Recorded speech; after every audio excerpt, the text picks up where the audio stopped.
I wasn't looking for anything that day, just my sunglasses.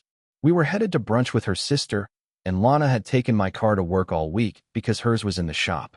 I climbed into the driver's seat, buckled up, and reached over to the glove box for my old pair of Ray-Bans. Instead, I found a white prescription bottle, unlabeled, tucked inside a zippered pouch along with a pack of gum and a few loose receipts. I didn't think much of it until I read the tiny text on the label: ethinyl estradiol and norgestimate. Birth control. I sat there in silence, the engine idling, the radio playing some upbeat pop song that didn't match the weight pressing into my chest. Birth control pills. In my wife's glove box. We'd been trying to have a baby for almost 14 months. I remember her crying after every negative test, her voice cracking when she said maybe we should see a specialist. I remember feeling guilty, like maybe it was my fault, like I was broken somehow. All the while, she'd been taking birth control behind my back. I didn't say anything at brunch, didn't say anything that night, didn't say anything the next morning, either, because I needed to be sure. That week, I started watching. Not stalking, not snooping. Watching. I paid attention to the details I used to overlook. Her work-late texts. The way she always took her phone into the bathroom. The way she turned the screen away when I passed behind her on the couch. The sudden emotional distance, masked by fake enthusiasm. I made your favorite tonight, she said on Tuesday, setting down lemon chicken and roasted potatoes. You're amazing, I said. Thank you. And I smiled like a man who wasn't slowly coming apart inside. That night, while she slept, I got up and checked her purse. The pills were gone. She'd moved them. I called our couple's therapist the next day, not to schedule a session, but to request a copy of our visit notes. Lana and I had seen her for 4 months during our fertility struggles, and she kept digital records. The therapist hesitated but confirmed I was legally allowed to request them. When I got the file, it made my stomach turn. In the 3rd session, Lana told her, I just feel like I'm doing everything right, and it's not happening. Maybe it's just not meant to be. In the 4th, she said, I'm open to IVF, but I want to keep trying naturally. I just want this to feel real. She lied to both of us, with tears in her eyes and a hand on my knee. That weekend, I told her I was taking Max, our Labrador, to the lake. Just us guys. A little escape from the city. She smiled, kissed my cheek, and said, bring me back a story. I did. Just not the kind she expected. My first stop was a friend's house. Kevin, a former IT guy who now ran a private tech business. He owed me a favor, and I needed a way to clone her iCloud backups without triggering any alerts. He set me up with an encrypted viewer and a tutorial I could follow myself. You sure you want to know? He asked. I nodded. I already do. I just need the proof.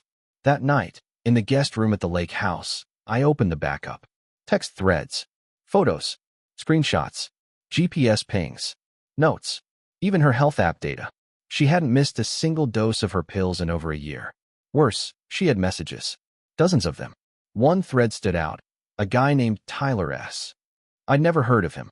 The texts were sanitized, short, vague, cautious, but intimate in a way that made me nauseous. Tyler, Friday can't come fast enough. Lana, same. I've been so good all week. I deserve a reward, face blowing a kiss.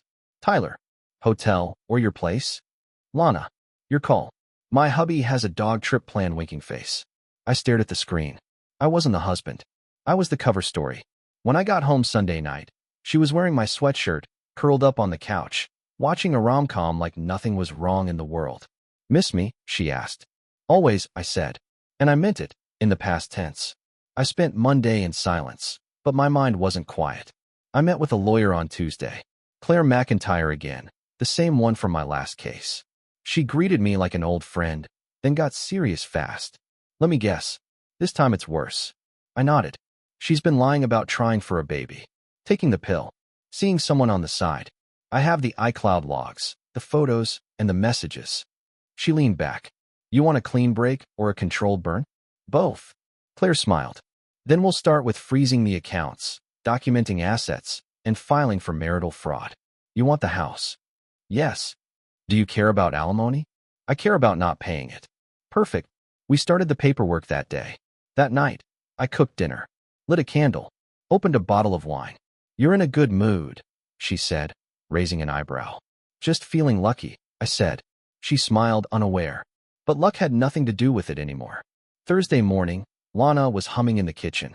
She always did that when she felt like everything was under control. Like her world was on cruise control, and she could afford to pretend she was content. "Do you want toast or eggs?" she asked. I sat at the table and smiled. "Just coffee." She gave me that little mock frown she always used. "Not enough fuel for the day." "I'll be fine," I said. "I've got a lot to get done." And I did. That morning, while she left for work, I met Claire at the courthouse.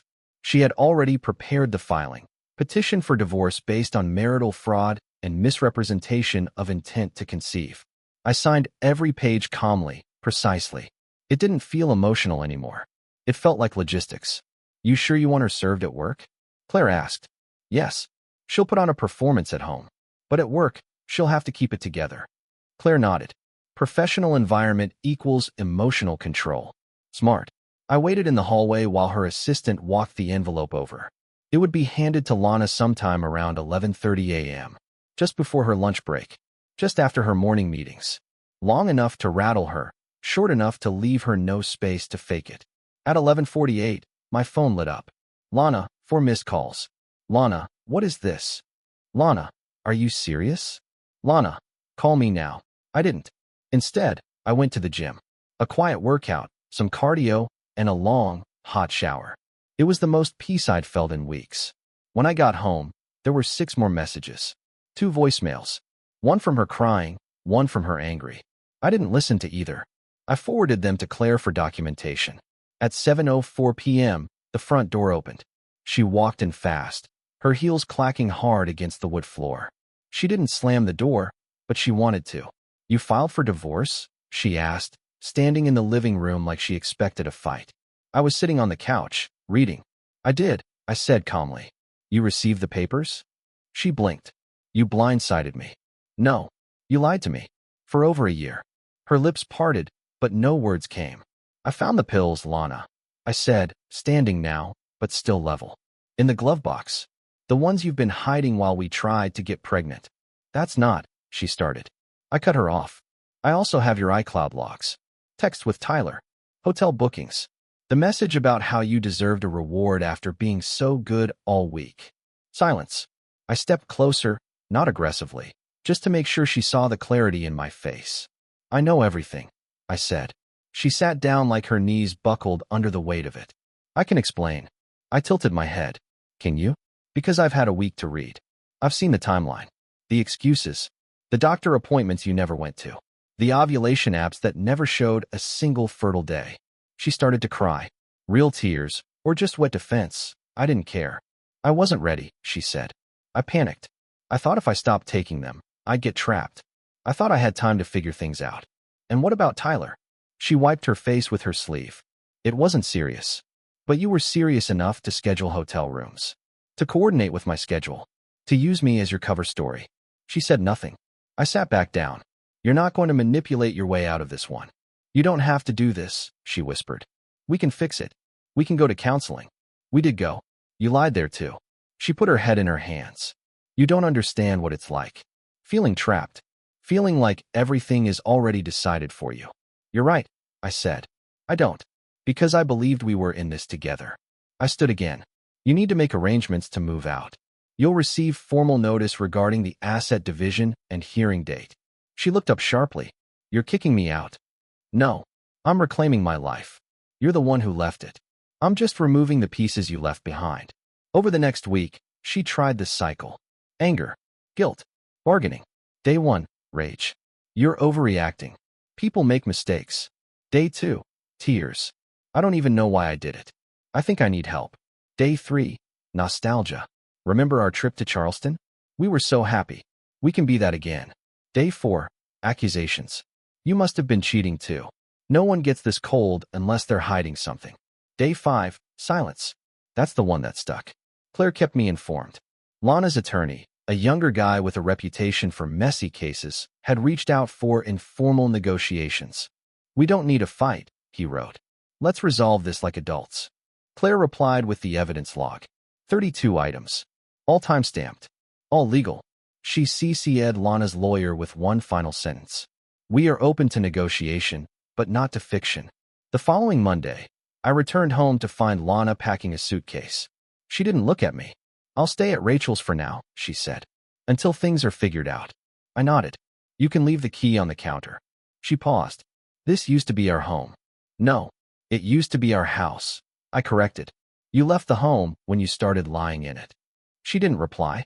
She just walked out, suitcase rolling behind her. That night, I walked through the house room by room. Not to cry, not to relive, but to reclaim. I opened the windows. I threw out the fake fertility vitamins. I deleted the cycle tracking app from the shared iPad. I lit a candle, cleaned the guest room, washed the sheets, and then I lay in bed, alone, peaceful, and honest for the first time in years. Because peace doesn't always come with a parade. Sometimes it's just quiet and earned. It started with her sister. 2 days after Lana moved out, I got a message from Megan. We weren't close, birthday texts, the occasional dinner, but she always seemed civil. This time, her tone was different. "Megan, hey, I'm not taking sides, but Lana's a mess.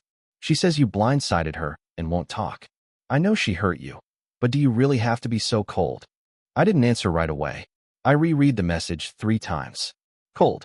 I sat through a year of false hope, lies about fertility, and manipulation.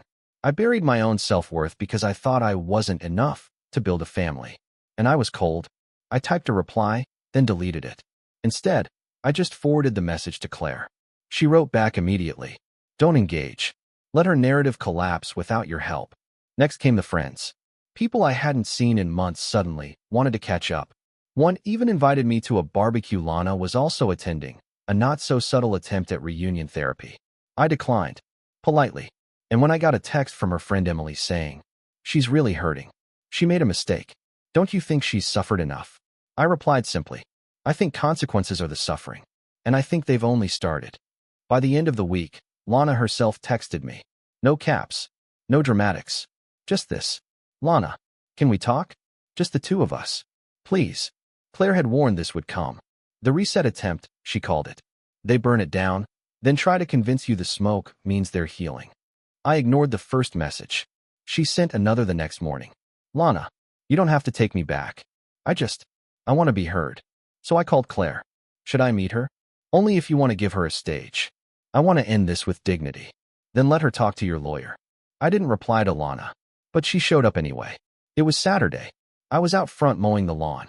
She parked across the street and stood on the sidewalk like she wasn't sure how to approach. Eventually, she crossed over and waited until I killed the engine.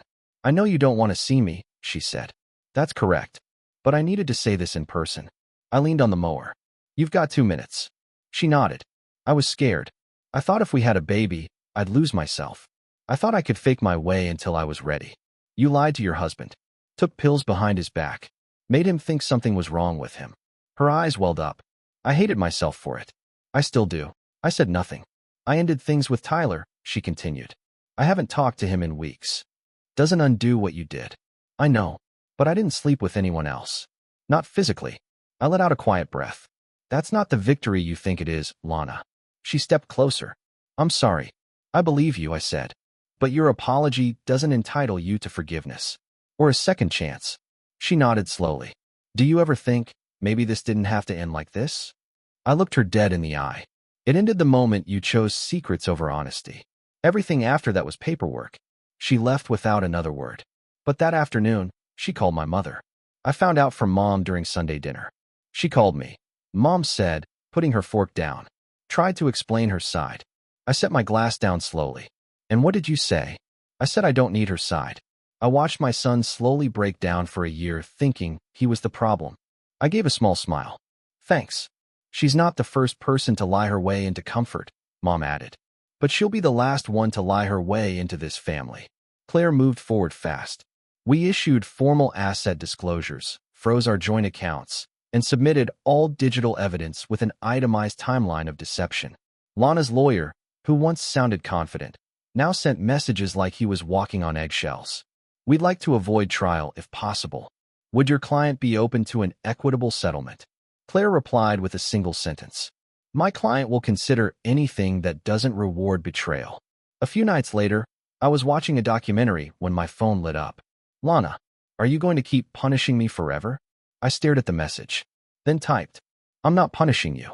I'm just not rescuing you from the result of your choices." She never replied. The mediation date approached. Claire prepared final documents. I reviewed every line: the house, the accounts, the protection of my retirement savings, and, yes, custody of Max. Lana had tried to include him in her demands, but Claire shut that down quickly. "You used the dog as alibi cover for cheating weekends," she wrote. "You don't get to keep the dog." It was brutal, precise, and fair.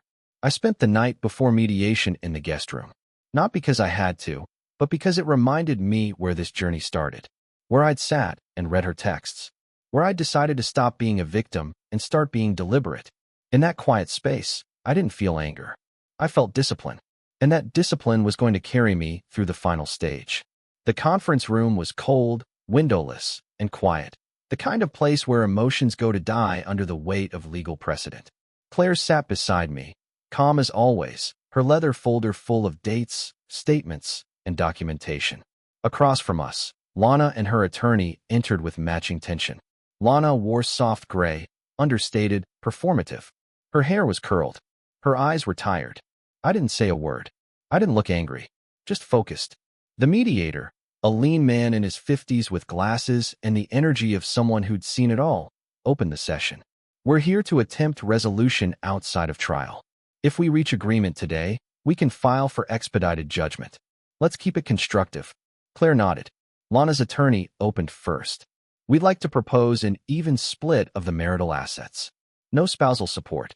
My client is willing to forfeit claim on the house in exchange for a fair percentage of savings and retirement." Claire replied without looking up. "We are not splitting the savings. My client will retain full ownership of the house.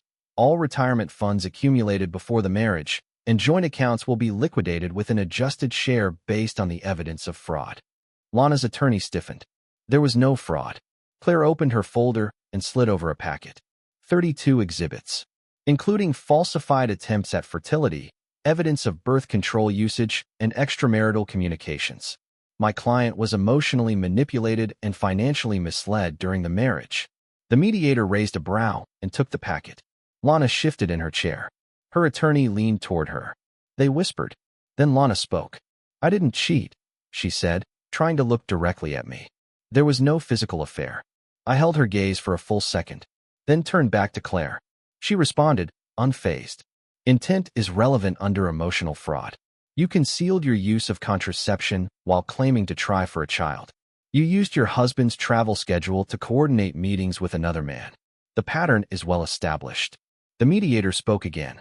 "If we're not contesting the dissolution, then let's return to asset division." Claire took out a sheet. "Proposal: my client keeps the house, all personal savings, all pre-marriage accounts, and primary custody of the family dog. He waives all future claims to her income. In return, she forfeits claim to any further support or property." Lana's attorney looked at her. "That's a severe concession." Lana looked at me. "I don't want to fight anymore," she said, her voice shaking. "But can I at least keep the car? It's in both our names." Claire nodded once. "The car is yours. We'll file the title transfer today." Silence followed. Then Lana did something I didn't expect. She stood up. "I need a moment," she said to the mediator. He nodded. She left the room, her attorney following. Claire turned to me. "This is her last emotional tactic. Don't engage if she asks to speak alone." "I won't. She might cry. She might ask for closure. Don't give it." 10 minutes later, Lana returned alone. Her eyes were red, but dry. She sat down slowly, then turned to me. "Just one thing," she said. I waited. "If you ever feel something for me again, even a flicker, would you tell me? Or would you just let it die like this?" I leaned forward slightly. "Lana," I said, "this didn't die. You killed it. And I buried it with the paperwork." Her face collapsed inward, like she'd taken a physical blow. She didn't respond. Claire slid over the final documents. The mediator asked if both parties were ready to sign. We were. She signed first. Then me. The silence in the room wasn't tense. It was relief. As we exited, Lana tried to catch my arm. "I never wanted to hurt you," she said, voice raw. I looked her dead in the eye. "You didn't want to be caught. That's not the same." Then I turned and walked away. That night, I didn't celebrate. I sat on the porch with Max, a beer in one hand and a silence I'd earned in the other. I stared at the yard, overgrown in the back, cracked pavement near the shed, and for the first time, I didn't see it as a burden. I saw it as mine. Not something shared. Not something negotiated. Just mine. A few days later, Claire emailed me a finalized copy of the decree. Everything we asked for was granted. House, retained. All personal accounts, preserved. Zero alimony. No future claims. Lana had signed with no objection. Her lawyer had withdrawn from further involvement. And just like that, it was over. She tried one last time. A week after the court filing, I got a letter. Handwritten. I recognized the envelope instantly. I left it on the counter for 2 days before opening it. Lana's letter, excerpts. I just wanted to explain one last time. I thought I was doing what was right for me, that I could figure things out before it was too late. But I didn't realize how far I'd drifted from you until you showed me the mirror. You were always steady. I was always scared. I don't blame you for anything you've done. You were more loyal than I deserved. I hope one day, someone makes you feel seen the way I should have made you feel every day. I folded the letter neatly and placed it in a drawer. Not out of sentiment, but as a reminder. A record, like the rest of the evidence. Not of her betrayal, but of my strength. The silence was different now. Not heavy, not empty, just mine. No more phantom footsteps in the hallway. No more second toothbrush next to mine. No more wondering who was on the other end of a late-night text. I wasn't alone. I was clear. That first morning after the divorce was finalized, I didn't wake up to anything dramatic. No epiphanies. No triumphant soundtrack playing in my head. Just the smell of coffee, the sound of Max's paws tapping across the hardwood floor, and a sunrise that didn't ask me to do anything but exist. And for the first time in years, that was enough. I made a list that day. Not a new life list. Nothing dramatic. Just a simple sheet of paper on the fridge. Fix broken tile in bathroom. Replace porch light. Finally clean the garage. New locks. Repaint guest room. Remove her shelf from the closet. It was part maintenance, part ritual. Every task I crossed off felt like reclaiming square inches of my life. Not in anger. In order. The closet was the hardest. Not because of what was inside. She hadn't left much. But because it had been hers. Her half of the space. Her perfume still faint in the corners. I took everything off the top shelf, boxed it neatly, and placed it in the attic. No flames. No theatrics. Just done. Then I lit a candle. Just because. The guest room became an office. I replaced the mattress with a standing desk. Painted the walls dark green. Bought a corkboard. Pinned up quotes and reminders. Don't let history become habit. She lied. You learned. Peace isn't the absence of pain. It's what you build afterward. Some people go to therapy. I built mine out of wood, paint, and discipline. People stopped asking questions after a while. Friends who knew the truth respected the silence. The ones who didn't, they faded out. Discomfort is nature's way of trimming dead weight. Megan, Lana's sister, texted me again once. Megan, I still think about what happened. I didn't know she was doing all that. I'm sorry I doubted you. I replied, me, you don't owe me anything. Just be better for the next person who needs your voice. She hearted the message. That was the last time we spoke. The house got quieter, then cleaner, then warmer. I got used to cooking for one. I rearranged the kitchen, not out of spite, but because I finally could. I put my favorite mug on the front row, got rid of the fancy wine glasses we never used, started using the cheap ones just because they were easier to clean, and I started going for evening walks again. No destination, just me and Max, quiet streets, headphones in, and time to let thoughts unfold without urgency. I stopped checking her social media, stopped looking at our old photos, stopped reading the letter. Not because I forced myself to, but because I simply didn't need to anymore. 3 months later, I stood in the living room holding a can of paint. Light gray, clean, uncomplicated. It was for the wall above the fireplace, the one where our wedding photo used to hang. Now it was blank and ready. I didn't paint over the memory. I painted over the space that waited for pain. Claire emailed me once more, the final court-verified version of the divorce filing, all stamped and archived. Subject: it's official. You're free. I replied, I've been free since the day I stopped waiting for her to change. People always ask the same question. How did you stay so calm? Didn't you want to scream? Didn't you want revenge? Of course I did. But here's what they never understand. Anger gives them rent-free space in your head. She already lied. Already stole time. Already damaged years I can't get back. Why give her more by losing control? My win wasn't in what I took from her. It was in what I kept for myself. My house. My future. My dignity. One night in early spring, I was walking Max through the park when I passed a couple pushing a stroller. They were laughing, the baby cooing, the dog trailing behind them with a loose leash and a lopsided tongue. I didn't feel bitter. I didn't feel cheated. I just thought, maybe one day. Not because I needed to prove anything. Not because I needed to fix something. But because I was finally capable of love again. Love without fear, without illusion, without lies. I went home, sat on the porch. Max curled up at my feet. The sun dipped low, painting the trees gold. And in that moment, I didn't want anything. Not more. Not less. Just this. A life that was mine. On my terms. Without her. A year passed. Not marked by milestones, but by mornings. By how many times I woke up without her name in my head. By how rarely I looked for her car on familiar streets. By how little space she took up in my life, and how much I reclaimed. The house became a home again. My routines had rhythm. The silence no longer echoed, it embraced. The dog still greeted me every evening like I was the greatest person alive.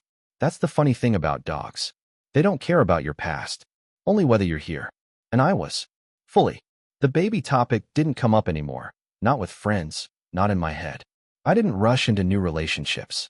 I didn't go find myself in the mountains or join a yoga retreat. I just lived.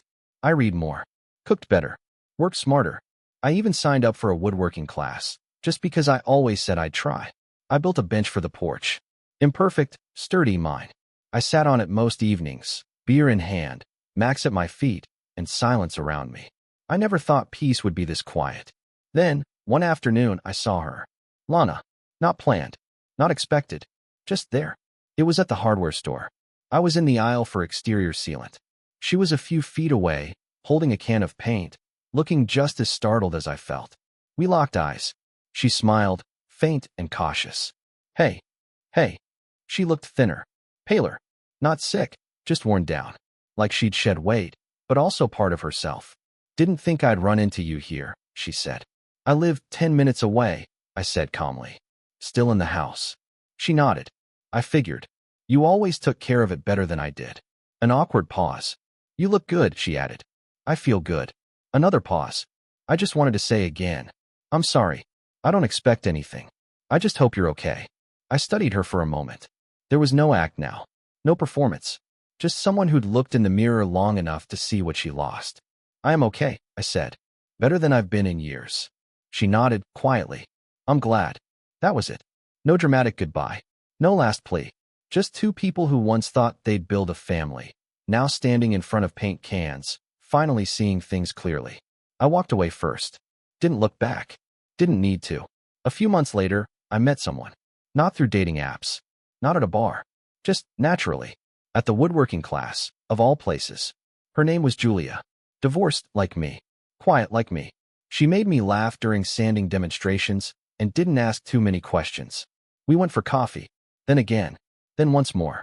And somewhere between the fourth and fifth conversation, I realized something. I wasn't comparing her to anyone. Not to Lana. Not to the past. Not to some fantasy version of what I thought I wanted. She was just Julia, and that was enough. We didn't rush. She had her own life, her own stories, her own scars. We shared some, hit others, learned where they aligned. I told her about Lana eventually. Not everything, but the shape of it. She listened. Didn't pity me. Didn't praise me. Just said, you came out stronger. That's all that matters. She was right. One evening, we sat on the bench I built, Max curled between us. She asked if I still thought about my ex. Not really, I said. Only when I walk by certain places. Or hear a song she liked. Does it hurt? I thought about it. No. It's like an old scar. You don't notice it until you bump it. And even then, it just reminds you that you healed. She nodded, then leaned on my shoulder. We didn't say anything else that night. We didn't have to. Here's what I've learned. Betrayal doesn't define you. Neither does divorce. Neither does what someone else did in secret while smiling in your face. What defines you is how you respond, how you rebuild, how you choose not to become bitter when the world gives you every reason to. I didn't win because I hurt her back. I won because I didn't let her break me. I didn't become the man she wanted. I became the man she never saw coming. And when I look at myself now, I don't see the version of me she left behind. I see the man I became after, and I like him a whole lot more.